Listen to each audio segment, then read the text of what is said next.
Shalom jemaat yang terkasih di dalam Tuhan.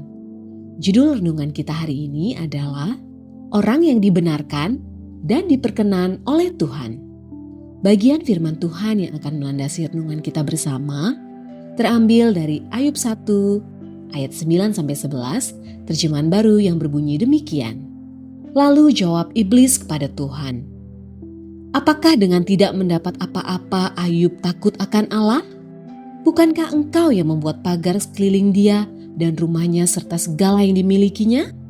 Apa yang dikerjakannya telah kau berkati, dan apa yang dimilikinya makin bertambah di negeri itu. Tetapi ulurkanlah tanganmu dan jamahlah segala yang dipunyainya. Ia pasti mengutuki engkau di hadapanmu." Kita pasti pernah terjebak di dalam kesalahan yang kita lakukan, baik yang dengan sengaja maupun tidak sengaja kita lakukan. Ketika melakukan kesalahan, hati nurani kita akan menegur dan menyatakan kesalahan, sehingga kita menjadi pribadi yang senantiasa rendah hati dalam menjalani kehidupan sehari-hari. Demikian pula yang terjadi dalam kehidupan Ayub. Sama seperti manusia lainnya, Ayub pun adalah keturunan dari Adam dan Hawa. Ayub lahir dalam keadaan berdosa.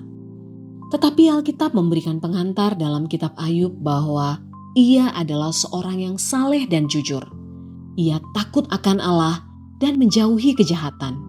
Melalui keterangan yang dituliskan oleh penulis kitab Ayub yang sampai saat ini belum diketahui identitasnya, kita mengenal Ayub sebagai pribadi yang mengenal dan taat kepada Tuhan. Ini adalah anugerah Tuhan bagi Ayub, sebab orang-orang yang tinggal bersama-sama dia, termasuk keluarganya sendiri pun tidak mengenal Tuhan. Atau kalaupun mereka mengenal Tuhan, tetapi hati mereka tidak takut dan hormat kepadanya. Dari kebenaran ini, kita tahu bahwa Ayub dibenarkan oleh Tuhan bukan karena kekayaan ataupun juga kesalehannya. Tetapi Ayub dibenarkan karena Tuhan memiliki rencana untuk hidup Ayub. Dan rencana itu untuk kemuliaan namanya.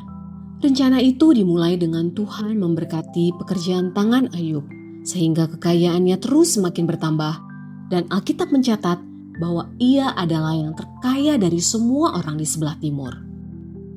Kekayaan Ayub adalah rancangan Tuhan, apalagi ia hidup takut dan hormat kepada Tuhan, dan orang-orang di sekelilingnya melihat Ayub dan keluarganya sebagai yang diberkati Tuhan oleh karena kesalehannya.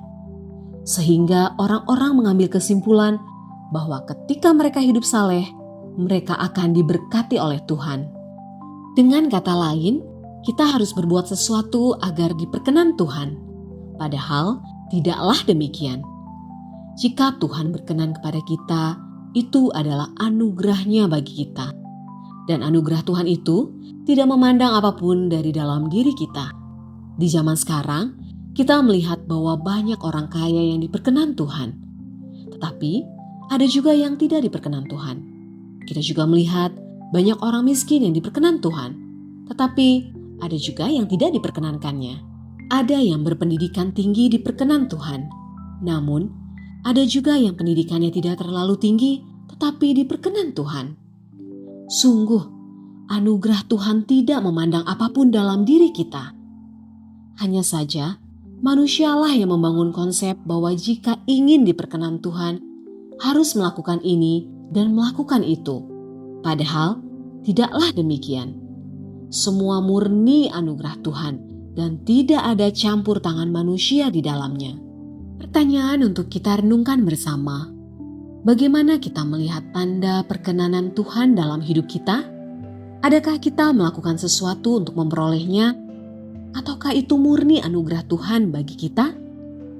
Demikianlah renungan kita bersama pada hari ini. Kiranya kita boleh terus bertumbuh setiap hari di dalam Tuhan.